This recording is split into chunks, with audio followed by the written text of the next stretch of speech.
السلام عليكم ورحمة الله وبركاته. haddii guurka culays lagaa saaray ama horumarka laguu diiday muuqaalkaaga wey. haddaba waxaan kaga hadlayaa 3 calaamadood oo lagu garto in guurka lagaa hor istaagay ama horumarka lagaa hor istaagay.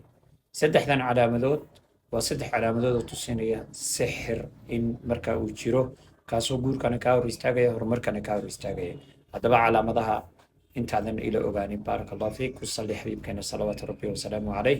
muuqaalkan xaqiisa sii sheer karaya la wadaag walaalada si walaalo jahwareersan oo kale uu gaaro isla markaana ay cilaajka u helaan.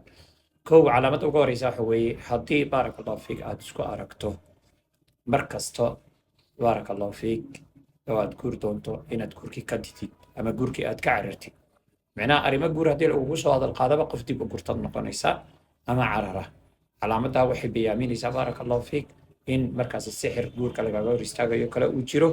waayo waxaana caddaynaya waxa weeye qofka bini aadamka ilaahay subxaanahu watacaala sidiisaba wuxuu abuuray guur in qofka markuu gaaro baaraka allahu fiik. waayo laba lamaano isku baahan baa ilaahay subxaanahu watacaala abuuray, lab iyo dhadig, labadoodana ma kala maarmaan. marka maanta qof guur ka maarmi karaa ma jiro, laakiin gabadha iyo wiilka haddii cudurdaar la'aan, sabab la'aan, haddii aad aragto qof guurka ka didaya, cudurdaaro aan jirin la imanaya, mar kastaba isku dayaya qofka inuu markaasi dib u dhigo ama uu cudurdaaro aan jirin marka uu sheego, taa waa calaamad tusinaysa in sixirka guur lagaga hor istaagayo kale markaa lagugu sameeyey. calaamada labaad waxa weeye wax walba oo markaa adiga ku haysta waxay isbedelayaan ilbiriqsiga u dambeeya. tusaaleaan fashil baa wuxuu ku imanayaa tallaabo walba oo aad qaadid, weliba fashilkaa wuxuu imanayaa laxdadii u dambeysay markii laislahaa alla ilahay guurkii waa qabsoomay ama waa dhammaaday. arrintaa fashil ayaa wuxuu ku imanayaa daqiiqadaha ugu dambeeya in markaasi wadahadalka ama guurka ama doonashada. taasi taa weeye. calaamada saddexaad waxa weeye horumarka iyo guurka gebi ahaanba waa lagaaga hor istaagaya. horumarkaaga oo dhan baa lagu didaya, horumar oo dhan baa lagu didaya.